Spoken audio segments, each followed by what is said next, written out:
an Unspoiled Network podcast. This is Spoil Me, covering Uncrowned Chapters 4, 5, 6, and 7.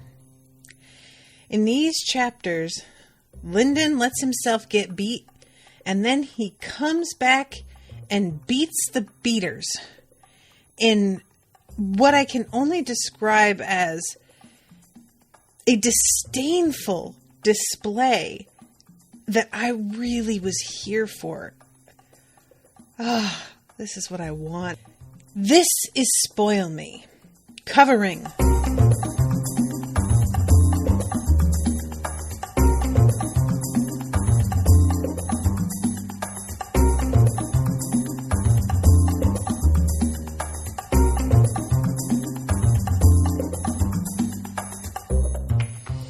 Welcome to the show, everyone. I am Natasha. Thank you very much to Andy for commissioning this episode. So, y'all, this was a satisfying chapter in that petty way that I've been looking for.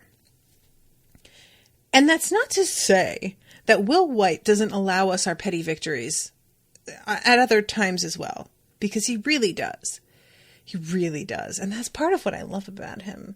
I mean, really, when the crew comes back from Ghostwater and they all just take on the Skysworn and spank them completely and then just stand there with them bruised and battered going, "Did you want to start something?" That's a pretty good one. But this feels solely like Lindon's victory in a way that the others didn't, because he was teamed up. And this has become such a personal, issue with a lot of the Akura family. All the people going up against him, other than Grace, are really just contemptuous of him, resentful of him, and are coming at him not in the interest of training in the way that he is doing.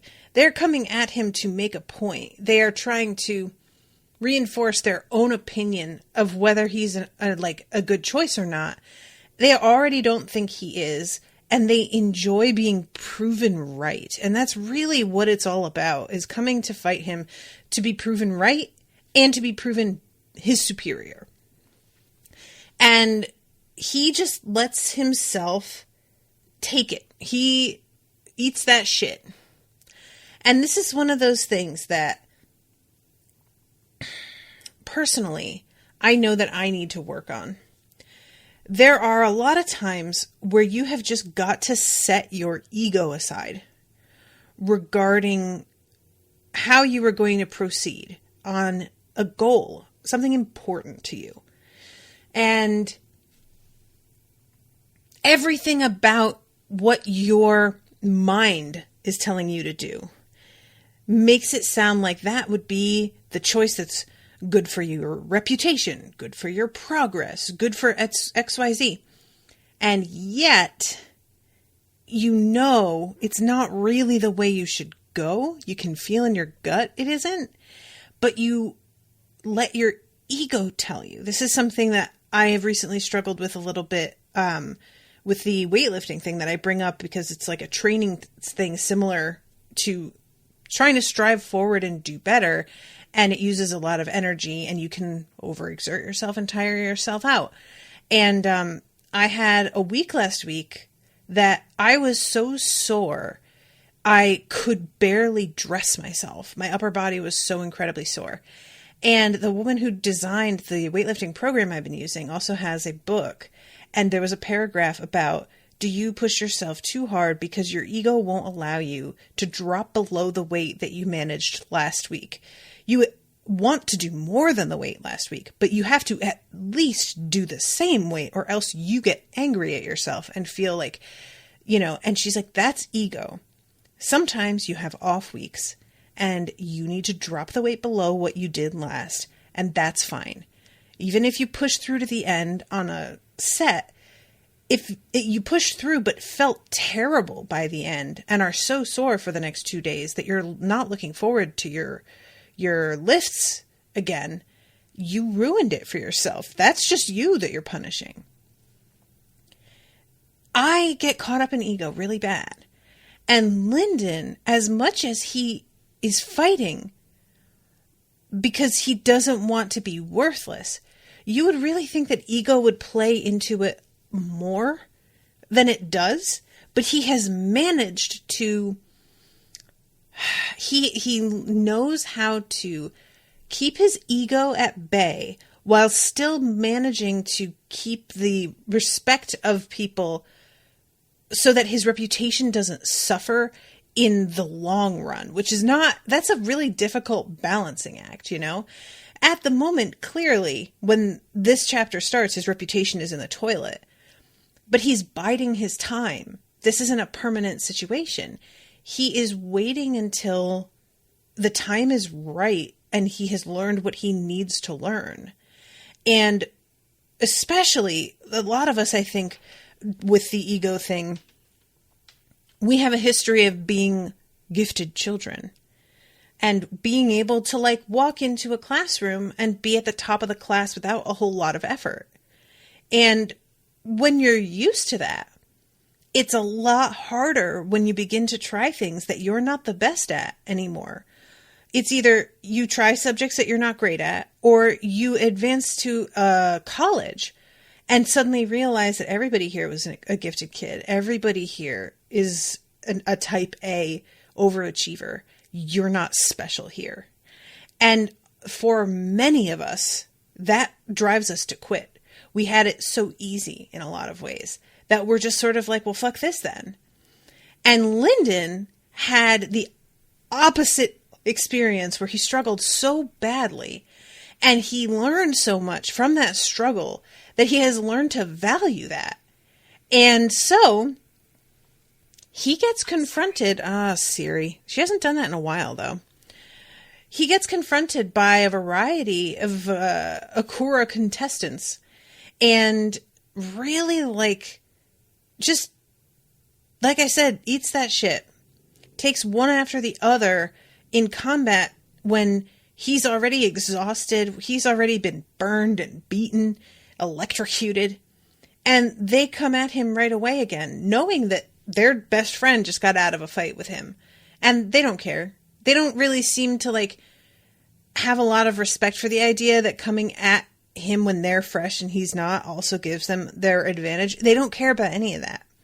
Meanwhile, he's using this as a means of compiling information about their attacks and how they move in order to give Dross all of that info so that Dross can create battle plans. And this leads to what happens later, which is so fantastic. But I'm going to back up first and we're going to talk about this moment with Charity and Fury. I find this so funny. So Charity is watching Lindon with her construct that she uses. Reminder, she, first of all, still thinks that Dross is asleep. She isn't she doesn't know. And I find it super interesting. I keep finding it interesting how people can sense that there's something going on mentally with Lindon, but they cannot sense Dross in a way that I expected. I really kind of thought he would be more obvious, and it seems like it's not exactly that he's hidden. It's more that it doesn't occur to them to look for him with the means that would find him. They use these other sort of standard methods that he just doesn't. It's like they're, giving Lindon a blood test, but they're testing for all the wrong things. And if they did the right one, Dross would probably show, but they just are not doing it in the right way. So she thinks that he's still asleep, and she is really a little bit bewildered when her father shows up. She says something about how Lindon is advancing so quickly in terms of his mental capacity that she doesn't really know how to credit it. He's completed all the training I prepared for the first 6 months, and it turns out he's been here 3 weeks. Now, this sounds really impressive. And it is. But I love that she has the same reaction to Lindon that pretty much everybody has once they get to know him. He was not taking care of himself. His eyes had rings under them. ugly welts and fresh scars remained in spite of his iron body.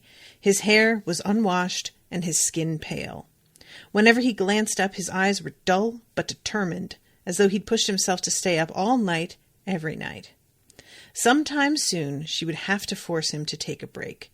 She wanted him pushed to the very limit he could handle, but no further, and she had seen too many gifted young sacred artists ruin their minds, bodies, or spirits by overtraining. So what she comes up with is a construct for him and Yerin to communicate. And I was so happy with this. It's such a great, compromise, I think, for Will White to allow them some means of communication, for it to be a real treat that isn't totally sustainable, indefinitely. And it's sort of this moment of familiarity for the readers who really miss the two of them being together, in that they get to talk. However, White pulls back enough on the conversations and us actually getting to see them that it doesn't feel like everything's back to normal at all. We are still acutely aware that there's whole conversations that we aren't privy to and will never know about. And it makes us feel a little weird, I think, to know that they're having these chats and they're able to talk, but none of that is what we're seeing. The parts of their days that we're seeing are them training and preparing. And that has nothing to do with them talking. It's a very flipped situation to other books, And I don't know. I just also, the fact that there's this feeling of low romance going on between the two of them, low level romance. I like that there's a means of them being able to communicate that is also kind of relatable for a lot of us, because they're having basically a long distance relationship, but they haven't actually named it anything. I love later on when Mercy asks him what exactly they are. And he straight up says, I don't know beyond training what we even have in common or what we'd talk about. I feel like that's a really intelligent, emotionally intelligent answer, because a lot of people don't really seem to think of relationships as a whole in that sort of way.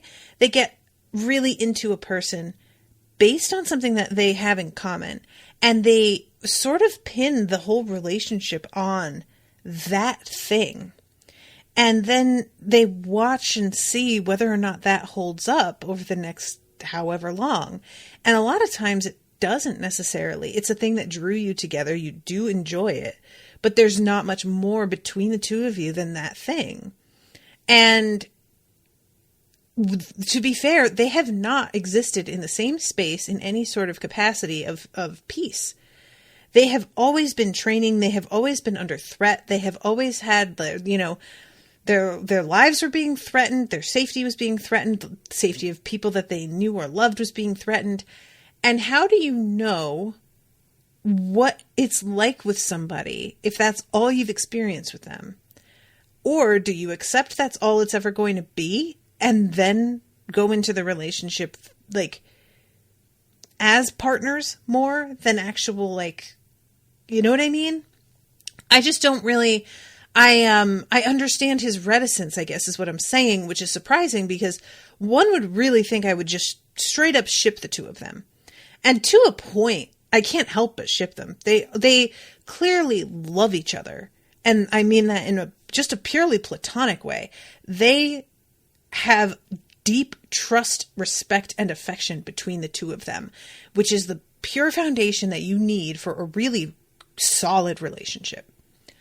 That said, I'm not against a male and female character feeling this way with each other and winding up in a platonic relationship instead, simply because it's not something that you see often. But at the same time, Yerin feels so prickly that I would like to see her sort of soften in that respect, just because I feel like that would be good for her. And I would really like Lindon to feel valued. I feel like it would be good for the two of them. They have complementary reasons for doing what they do. So what I'm saying is, I don't know where I stand, and I haven't this whole time, and I still don't. So anyway, Charity is interrupted by her father showing up. And when she tells him how quick Lindon has gotten through this whole thing, he is like, word? And he just pops up in Lindon's basement.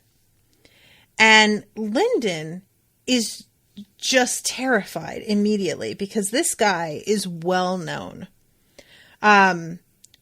He was Malice's favorite child. He was the only direct descendant of Malice to ever have made it to Herald. He was known for waging war single-handedly. His techniques toppled cities and blighted forests. He had killed a dragon herald. The 8-man empire had a bounty on his head, and some cultures included him in their mythology as an omen of war. He was Malice's sharp sword, a legendary one-man force of devastation. So, let's talk about Fury, the man, versus Fury, the legend.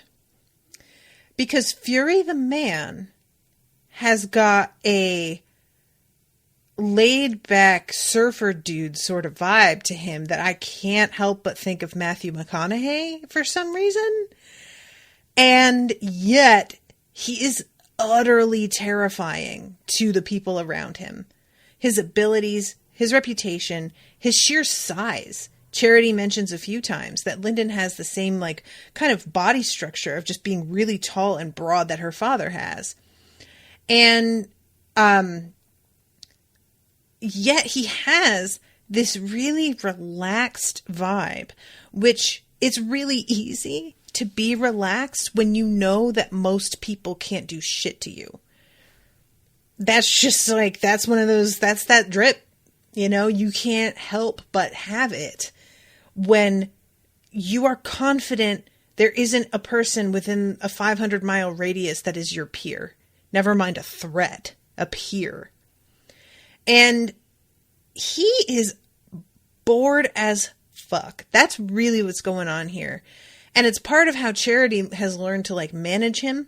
She needs to frame things in a way that will be really interesting in a certain way so that it will hold his attention and he won't immediately bail or foist the job off onto somebody else or whatever. Unfortunately, she got him a little bit more interested in Lindon than she intended. I say unfortunately, but it's not really. I think it just worked faster than she meant it to. So him showing up, he basically works with Lindon on this palm strike technique. And there's this moment where he actually talks to Little Blue and clearly can understand her. And I wanted so bad for Lindon to ask about that. He isn't asking questions because he's so petrified of this guy.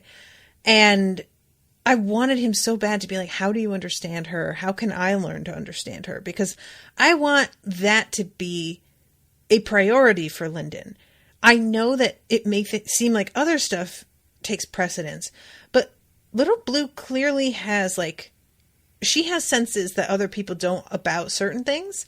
And I feel like being able to understand the actual words she's saying might prove valuable a couple times, depending. Also, I'm interested in what makes her, like, grow and be bigger. Because I don't know if she's at full size, if she continues to grow, if this is sort of as big as she gets. But he sort of suggests that she could be a little bit more fully realized than she is. Fury does. So, yeah, he asks her what she thinks of Lindon, and she tells him she thinks Lindon could be a real threat to him one day.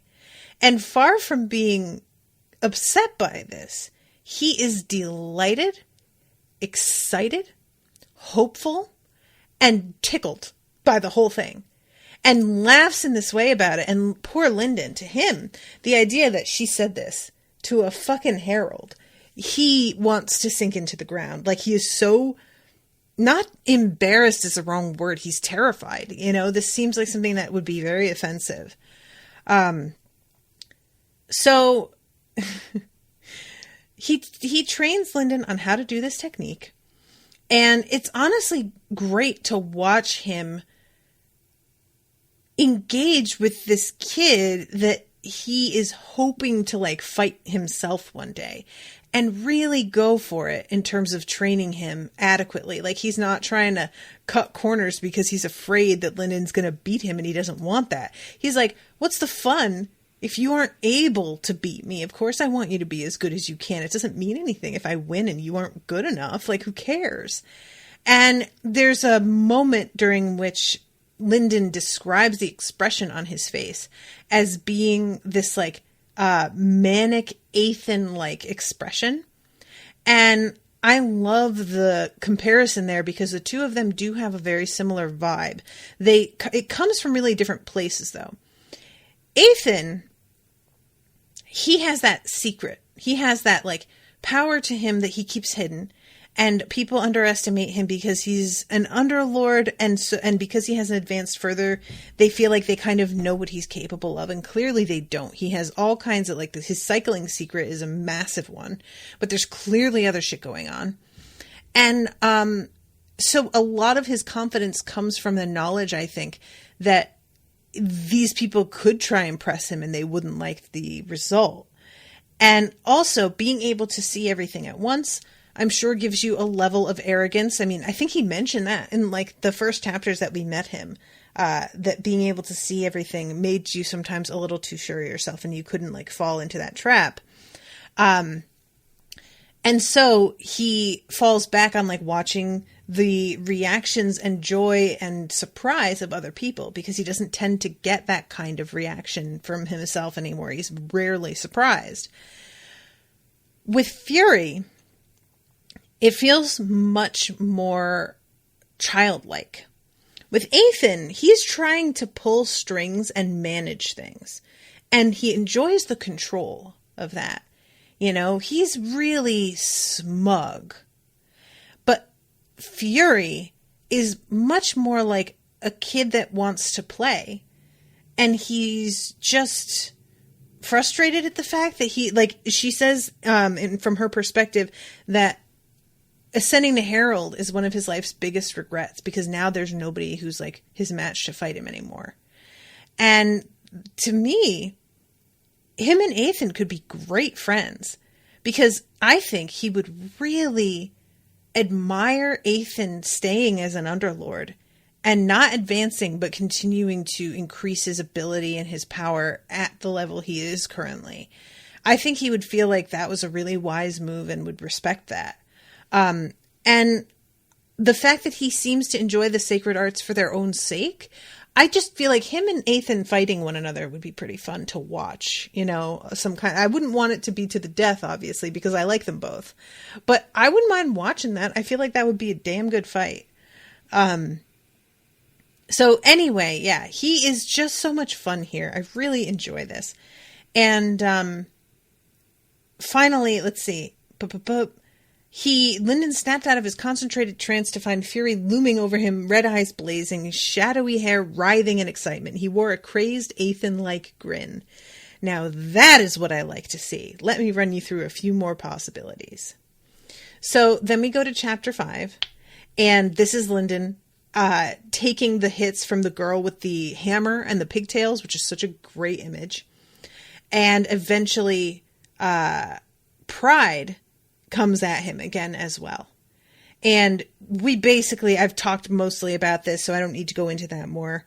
We're going to go back to Charity, and she gives Lindon the construct for him to talk to Yerin. And I really appreciate that she gives that to him, and then she lets her construct, her owl, vanish and allows him the privacy of having this conversation with her. I feel like if it wasn't specifically mentioned that she left him alone, it would bother me a little bit. Like, it's one thing to watch him when he's training because she has invested a lot in him and this is her concern. But it would be a different thing for her to like eavesdrop on a conversation like this. And that's not to say that she'll never do it, but I just liked in this instance that she lets him have this as a real treat that's just his and then goes to sleep. So he is sitting with his construct in a couple days later, I think. It might be longer, actually. And he's talking to Yerin, and they're each discussing the kinds of like roadblocks that they've come up against. And he's realizing that she says that she needs a weapon with a binding, because if she had one, she thinks that she would be doing a lot better. And he says, I'm glad that you don't have one because I might have to fight you. And they kind of tease each other, but it's one of those things where I'm like, I don't like talking about this. I really like that they can talk about it and they acknowledge the fact that they're going to be up against one another. But I'm really worried that this is going to be more of a problem than they foresee right now. I don't want them to be versus. I want them to work together. I hate this, you know? So the construct begins to break down finally. And he says, I'll talk to you the day after tomorrow, and realizes just how long that feels to him, and before he puts it away. And he thinks to himself about how it's almost worse, and Dross kind of seconds this, that before he was talking to Yerin, it felt like he was so focused on what was going on that as much as it was lonely, it was like consistent and something that he could, you know, keep his eyes on the prize. And with Yerin being more available, it's sort of emphasizing how isolated he is. So the next day, they have the choosing of the final representative for the Uncrowned King tournament. And I love this so much. Fury is like, Charity sees Fury and she thinks that it's weird that he's here because she just didn't expect him to come. And he says, I just felt like something was going to happen. I don't know. Intuition. And sure enough, Lindon walks in and basically says, I thought that I would check the abilities of my future teammate myself one last time. And Charity has this like moment of wanting to be like, I should check him for doing this. Like, this is low-key disrespectful. But she knows that her dad would really like it. And part of me wonders if this wasn't her dad's suggestion. Like, this doesn't feel like the kind of idea that Lindon would have come up with on his own, to me. I won't say it's impossible, but I like to think that Fury might have planted this in his head or something. I don't know. Regardless, Fury is on board. So at this point, when he says like, oh, we're absolutely doing this, he also asks, where's Mercy? And Charity says the 6th island. I'll get her. Fury would fly over there faster than sound, snatch up Mercy, and leap away with no warning. Charity's way was faster. With a moment of concentration, she stretched her spiritual awareness all the way out to the 6th of the 13 Phantom Islands. Mercy was tempering her concentration, pulling her 4 techniques from the Book of Eternal Night, while nightmare beasts assaulted her mind. Charity seized her in the middle of her trial, pulling her through a fold in the way. In the way.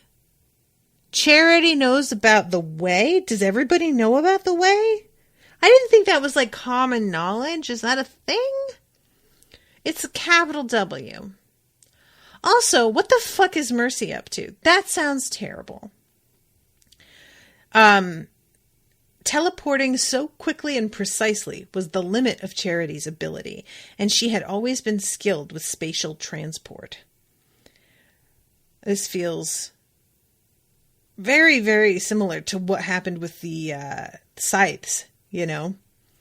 So, I mean, I've said before too, if I were going to try and pick a single superpower, I would absolutely pick teleportation. No question. There's just like there's no scenario in which being able to be any place you think of instantly isn't handy. That's just the number one best thing. Most of life's obstacles are a result of not being able to get somewhere immediately. And that would just take care of so many things. So they begin. And we have 1, 2, 3 people come up to Lindon and get smacked down along with an explanation of why it was easy to beat them. So he gets this one girl. Basically, it's the equivalent of like a sucker punch with a Madra fist. And Lindon says, you favor attacking from the left side, and your movements are too wide when you use your boots. So then, and her name was, what was her name? Trying to see it. I don't think it's even said. Oh, Akura Shiria. That's it. Shiria. Then we get Akura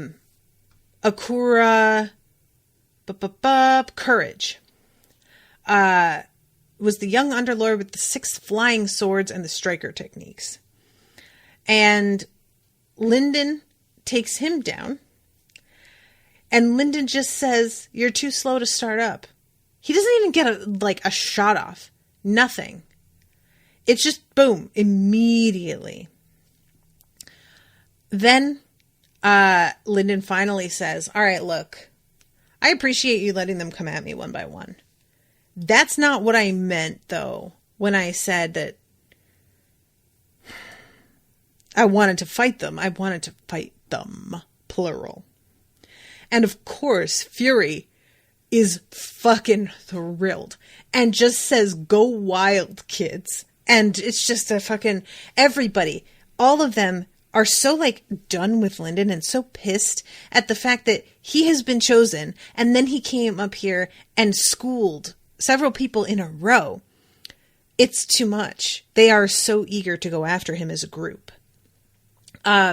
So what does he do? He takes them all down except for like a couple at the very end. And the one that is left in the final moments is Pride. And there's this like, wah, wah, wah, wah, wah, wah.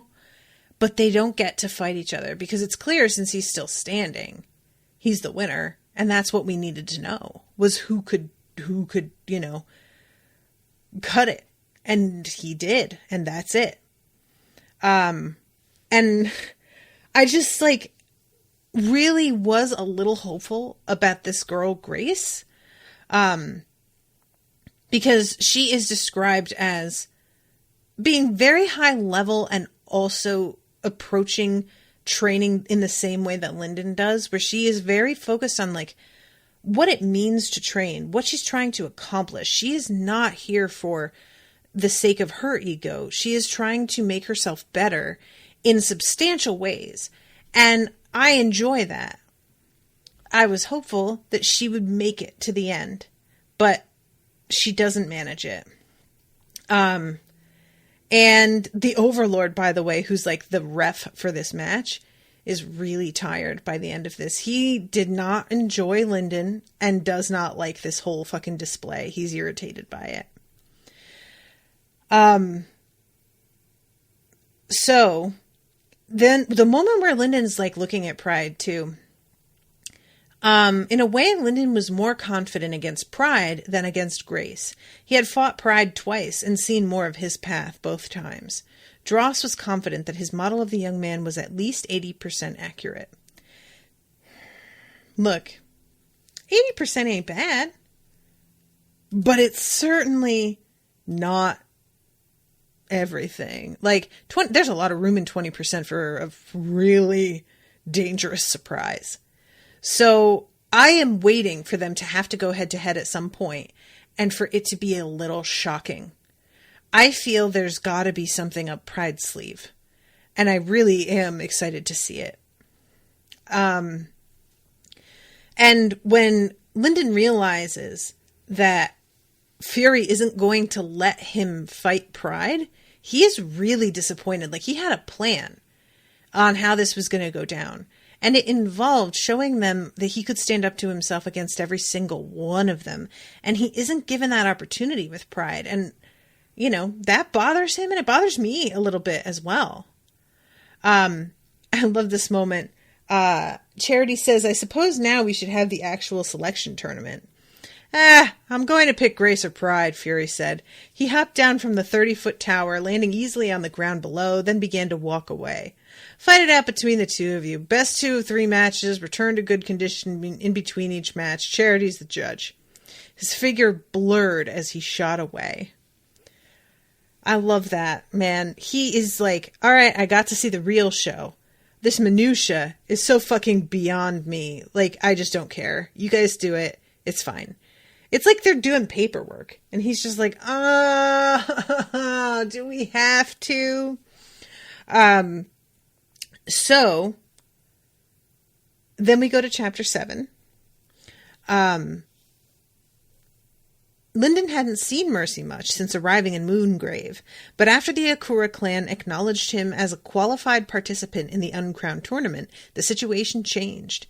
Now Charity required him to appear in public with members of the Monarch's family to reinforce his new status. Since Charity and Fury were far too busy, that meant Mercy or Pride. He had immediately chosen Mercy. You think?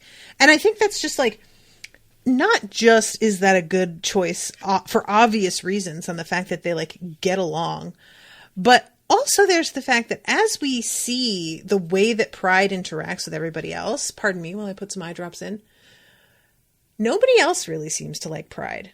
Like the other people of the Akura clan, it's not like Lindon is up against a bully who is supported by the it's just the fact that he is also an Akura is what Pride has going for him. But in terms of his popularity amongst everyone else, it's not really like, he doesn't have a huge advantage there. Mercy is the one that people like. And so I feel like that can only be of benefit to Lindon if he is associated with Mercy, you know? So yeah, I don't know. I thought that was like, once you find out that Pride is sort of disliked amongst his own people, I found that like weirdly reassuring in a way, because when somebody terrible is really revered by everybody else, all it is a damning evidence against the people that revere him. It's you're realizing that this entire group has bad judgment. But instead, what it seems like is he isn't liked, but he is Mercy's beloved brother. She seems to really care about him. And Mercy is such a fucking badass and so, like, intimidating that they all give him the respect of association with her. And, I mean, he could do worse. He's lucky to have that. When you're not likable, the best thing you can do is be friends with people who are likable. So, let's see. I'm trying to find the spot here. Okay, this is when they go to basically what amounts to like a circus performance. And she asks him finally, because there's an intermission, and he begins to cycle during the intermission. And she stops him and is like, dude, you have to take a fucking break. And he says he doesn't have time. And she asks him if he has any hobbies, and he realizes that like he's always thought of training as his hobby. I used to work in a library. From Mercy's face, that was clearly not what she wanted to hear. What do you like doing? That felt like the wrong question, but it took him a moment to find the words to explain why. It's not about what I like. I'm years behind you and Yerin. I have to work harder to catch up. And she says, this isn't a test. What do you enjoy? I like soulsmithing. It's satisfying because I can come up with something that works, that the pieces never combine like you expect. I enjoy research. Basically, he's like somebody who likes solving puzzles. And she says, what about your talks with Yerin? And she asks him, what are you, the two of you? And she says, first I thought you were together, and then I thought, no. And then I thought, well, which is really where a lot of us were, I think. And he says, everything is based on advancing together. That's all we do. If we tried to do more, what would that look like? Would we have to give up advancement? Would we have anything in common? And she finally responds, well, make it to Monarch. Then you can spend all the time you want on romance and no one can say anything. Just ask my mother. And I'm like, girl, what does that mean though? I want to know what you know about your mom. I want to know, like, does she have a reputation? Is she a heartbreaker? I fucking love it. I just really want to know. So then we go to Lindon leaving for the tournament. We have jumped ahead here. It's like, what, been 8 months, I think, because they say it's 9 months until the tournament begins. And I think they say it's going to take like a couple of weeks to get there. So I'm thinking, and they are standing up there. It turns out this is where we find out that it is Pride that winds up being the select third member. And Lindon is absolutely overwhelmed here. This is a real Hunger Games sort of moment where he's up there with his, like, this realization of how many people are in the Akura clan, part of this empire, how much money they have, how many resources they have. And it's this pressure on him as he realizes that whether they know what the like real threats are the way that he does isn't exactly even relevant. They believe that this means something. And if he fails or doesn't live up to like their expectations, they're going to be disappointed and angry with him personally. And he's really nervous about that. I love too the moment where he sees there's basically like this sort of version of him that has been made. I think I don't remember if it's forged Madra or what. But he is looking at this like version of himself. It's kind of like, you know, getting a wax figure made of yourself. And it says he had always been tall, but next to Mercy and Pride, that was even more apparent. With Mercy in the center, it looked as though they were arranged in descending order of height. Mercy came up to his chin, and Pride only to his shoulder. His expression had always looked like he was spoiling for a fight, but since ascending to Underlord, he had changed in a dozen tiny ways. Now he looked stern. Too stern. Or so he thought as he examined the giant projection of his face. His discomfort made him look like a judge ready to order an execution. He tried to relax, but the situation was too tense. And that's something that I enjoy seeing because we haven't really gotten a good idea of how Lindon thinks of himself. You know, we know how he thinks of his abilities, but his appearance and the impression that he gives hasn't been on his mind very much. And I've been wondering that because we get a lot of like other characters meeting him for the first time and realizing how fucking terrifying he looks. And it seemed like he didn't have any real understanding of his look and how much that worked to instill fear in his enemies.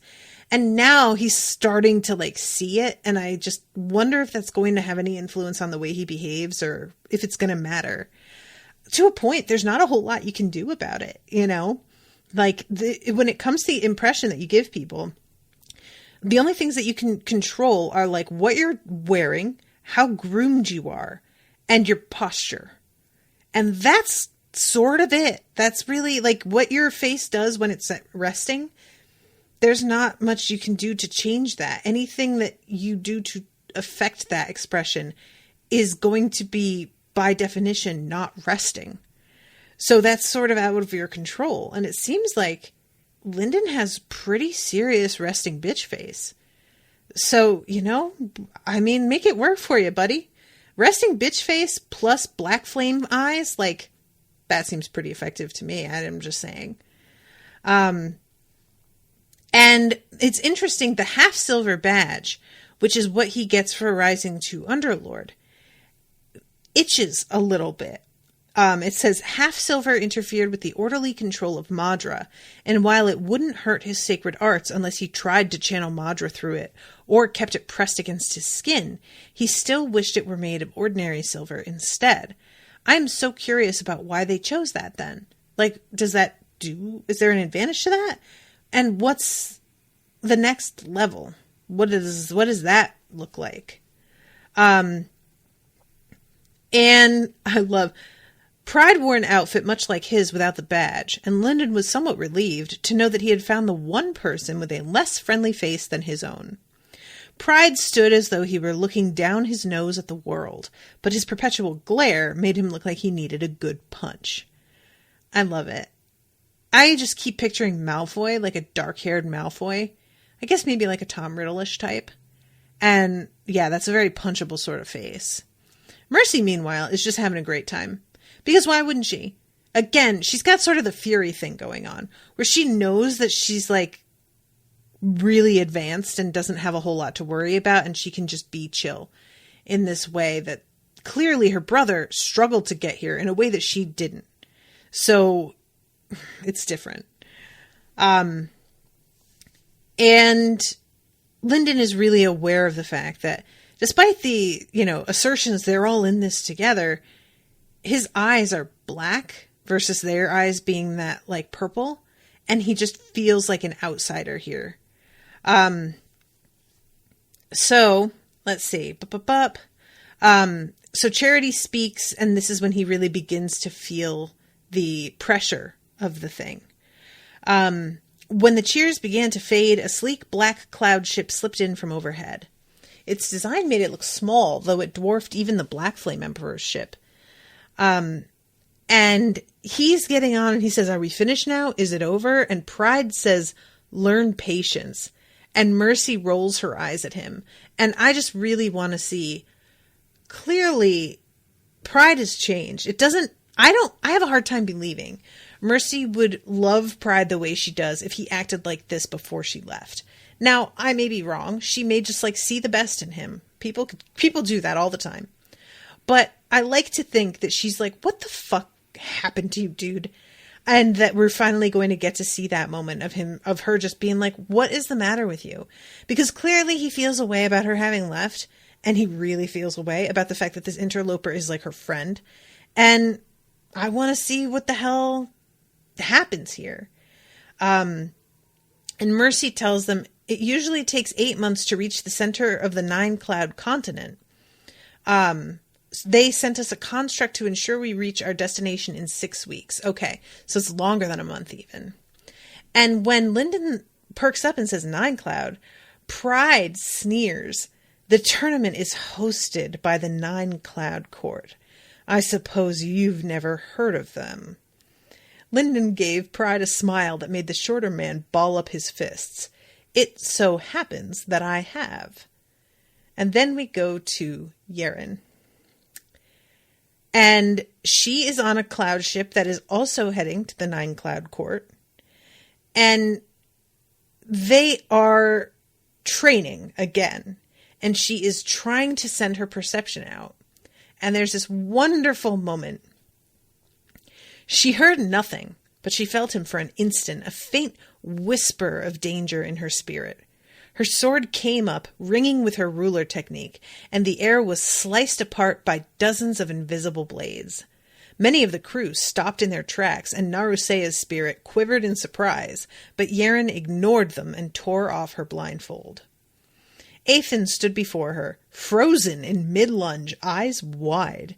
His one outstretched hand held a silver comb, which he had been using to attack. Its top half fell off, cut by the endless sword, and plinked to the deck. The edges of his ornate pink and gold outer robe were shredded, and a few strands of his hair drifted down. So she got him, and she didn't actually cut him, granted, and he is very quick to remind everybody when she says, "I cut Eithan," that she cut his hair, really. However, that's more than anybody has seemed to do in a while. I mean, the only person that we ever saw land a proper hit on Eithan was Longclaw. And that felt very much like it was for the benefit of everybody around them and for the benefit of Longclaw to continue to underestimate Eithan. Because Eithan, like, we know that he had his reasons for wanting this conflict to work out the way that it did so that he could become part, like, basically, I think he was, I always do that. Thank you, Andy. Andy says Longclaw is Longhook. I don't know when. I don't think I'm ever going to get that right. I think that's just. And you know what? It's a bad name. I love that he like says he can't get over the indignity of having like lost apparently to a man named Longhook, but nevertheless. So yeah, this moment is just deeply satisfying for her. And everybody is so pleased as well because they are all really sick of Eithan, like, getting the better of everyone. It's just one of those moments. You like to watch somebody who has been smug, and not just smug, but smug with reason, which is the worst. Somebody who is smug and they can back it up. Oh, nothing worse. I can be like that. I can be, and Owen really, he hates it. It's one of those things that like, I don't like about myself, but I don't have a ton of control over it. When I'm proven right, I just get this like, what did I say? Expression on my face. And he just gets so mad at me.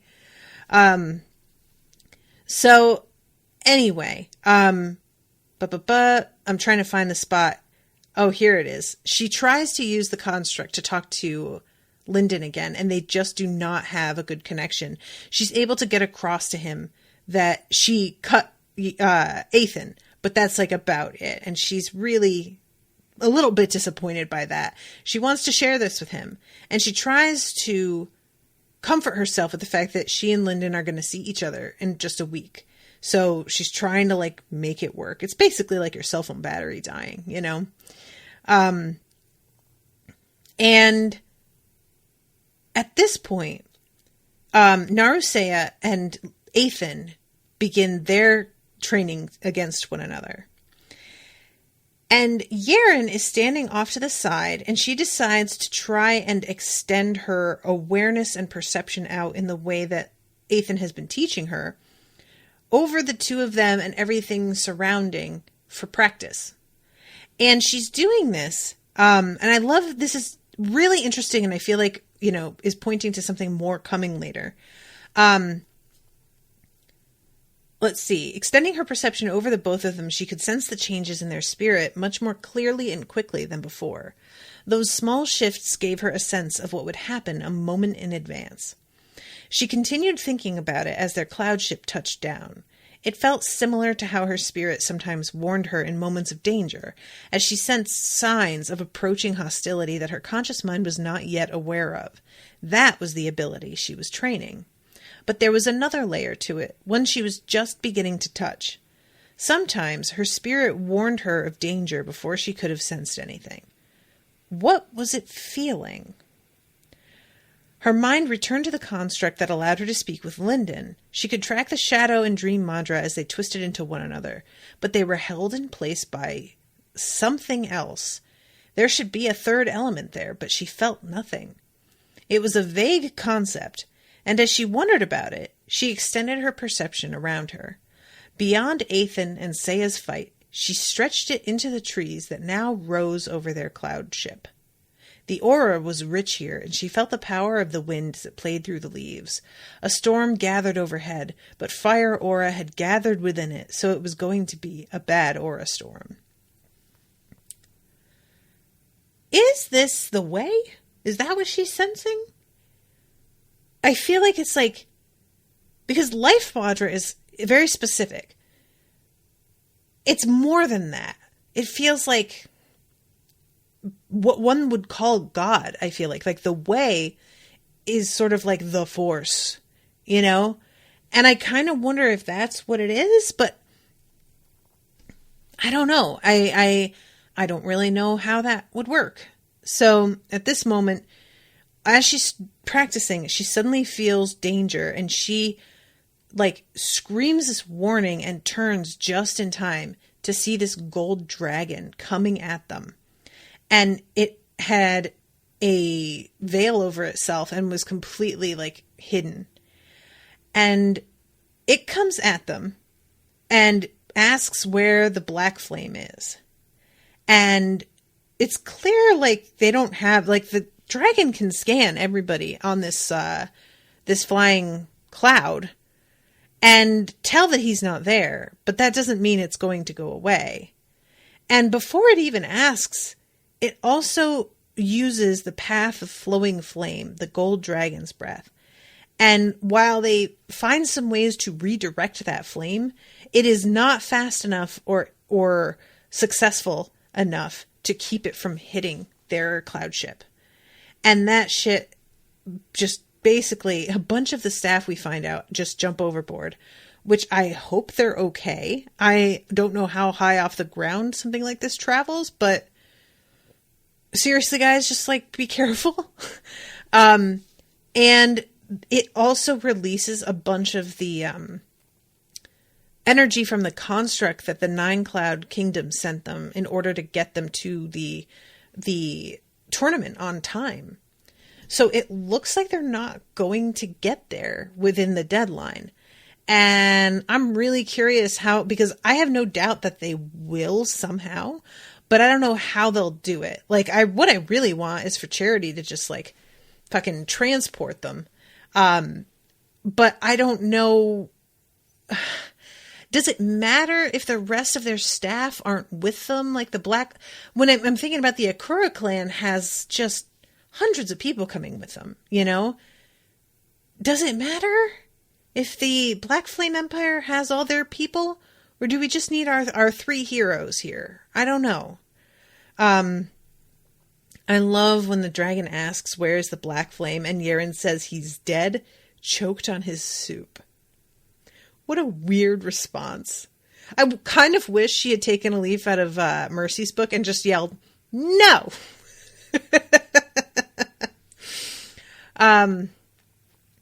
So at this point, she's wondering whether she can take this fucking biddy because she's an underlady now.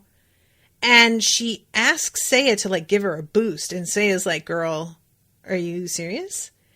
And Eithan also looks at her and is like, check it out before you try that.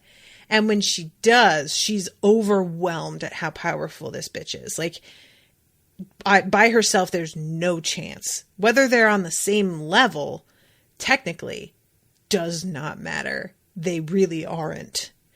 And at this point, Sophie, as I am going to call her, turns to leave. And Naruseiya grabs her by the tail with Wind Madra and yanks her back, just as Eithan and Yerin also launch a couple of little attacks. And Naruseiya tells Sophie, I have not allowed you to leave. And I swear to God, that was some boss bitch energy. And I was super excited about it, and I loved it so much. I've been saying how much I want to get to know Naruseiya better, and she's just really living up to what I was hoping, and I'm very happy about her. The clown ship's crew had leaped over the side at the first sign of the Underlords clashing, and the ship itself listed to one side, having a chunk burned out of it by Gold Dragon's breath. And they all attack Sophie, and she just says, I don't need to waste time on you. You're already done. And turns and just leaves. Even though they're continuing to like hit her with some techniques as she goes, it doesn't have any effect and she doesn't care. Now, it's not what I was hoping for. When Naruseiya grabbed her and yanked her back, I was hoping that she would get beat up. She doesn't. But the fact that she got yanked back at all is very satisfying, and it's a small baby step. And this is when they look at the cloud ship and realize that like they are not going to get there in time. Yerin walked over to the side, looking down to stare at the smoking hole in the ship. Well, Here's hoping they come looking for us before then. And I'm like, yeah, girl, here's hoping. They fucking better. I can't believe that. Do you guys look? I have finished within an hour on the dot. I am so proud of myself. So next time, the next 2 chapters are pretty long. So I'm only going to be doing 2, chapters 8 and 9. Oh, wait, no, I lied because this is 108, right? Yeah, so chapters 8, 9, and 10. My bad. And that will be precisely 50 pages, which is good. So 8, 9, and 10. Yay. I am so excited. I really hope that they, I just want Yerin and Lindon to, be together again, fighting and being cool. So I hope that it doesn't take too long. I really just... I don't know what to predict on that front. I don't know what to predict with Pride either. He's such a strange, they're technically on the same side. They're all on the same team, but he clearly doesn't want to work with Lindon. So what is that? How is that going to happen? Also, I really wonder about what's going on with some of our old enemies. Are we going to see Jai Long again due to this whole thing? I don't know if that would be allowed.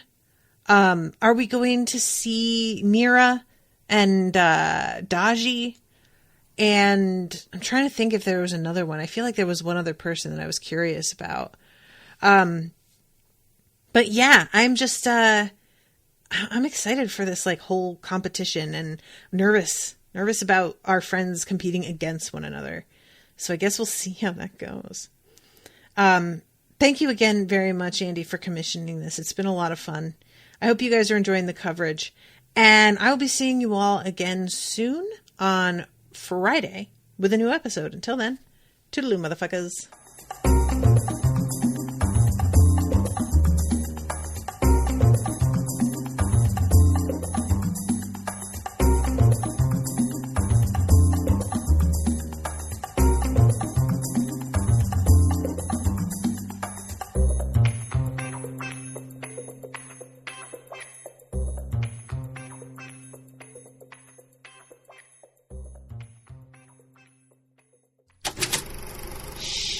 That was an Unspoiled Network podcast.